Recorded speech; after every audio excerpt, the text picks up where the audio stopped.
नमस्कार, बहुत बहुत स्वागत है आपका। बात करने जा रहे हैं एक और अंतर्राष्ट्रीय खबर की। इस खबर की जो शुरुआत होती है वो हमारे अपने सेना प्रमुख जनरल मनोज मुकुंद नरवणे के साथ होती है। वो 2 दिवसीय दौरे पर कतर पहुंचे हैं। आप सोच रहे होंगे कि अगर पूरी स्थिति को बीते 1 से 1.5 महीने से टटोला जाए तो कहीं ना कहीं सेना प्रमुख के विदेशी दौरे, अभी हमने देखा था कि वो 2 दिन के लिए बस बीच में दक्षिण कोरिया गए थे नए साल के मौके पर, लेकिन उससे पहले उनका एक दौरा होता है। ये 2 देशों में होता है, सऊदी और यूएई।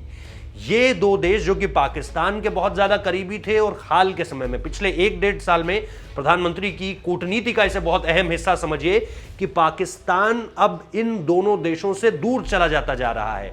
सऊदी ने तो बाकायदा वहां के जब सेना प्रमुख यानी जनरल कमर जावेद बाजवा मिलने पहुंचे तो वक्त नहीं दिया मिलने का, और अब ये कह रहे हैं कि हमें जो है हमारा लोन भी वापस चाहिए।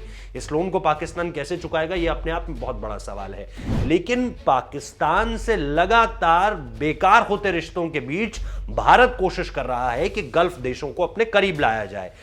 यूएई और इसके अलावा सऊदी में तो आपने देखा ही कि चाहे विदेश मंत्री रूस जाते हैं, पिछले साल रूस गए तो वहां होते हुए गए, बातचीत कर कर आए। रक्षा मंत्री रूस से आते हुए वहां पर रुके। ऐसा नहीं था कि वहां पर रुकना कोई प्लेन को उतारना ही उतारना था कि भैया यहां से हम तेल भरेंगे और फिर वहां से निकल कर जाएंगे। जी नहीं, कई बार ऐसा भी होता है कि आपको तेल भराने के लिए रुकना पड़ता है, या फिर फ्लाइट इतनी लंबी ड्यूरेशन से चल रही होती है कि आपको वन गो में आप नहीं जाना चाहते हैं। तो और ऐसे विमान भी बहुत कम है। अभी जो बोइंग 777 आए हैं, जिनमें जो स्पेशली प्रधानमंत्री, राष्ट्रपति और देश के उपराष्ट्रपति के लिए आए हैं, सिर्फ वो वन गो में यहां से अगर आप सीधे अमेरिका उड़ान भरना चाहें तो जा सकते हैं। इसके अलावा आपको फ्यूलिंग के लिए बीच में कहीं ना कहीं रुकना ही पड़ता है। लेकिन यहां पर फ्यूलिंग का मसला नहीं था, यहां पर कूटनीति का मसला था। यहां पे जो विदेशी समझौते हैं उनका मतलब था, और कैसे आगे बढ़ना है दोनों देशों को, इस चीज को लेकर के बातचीत थी।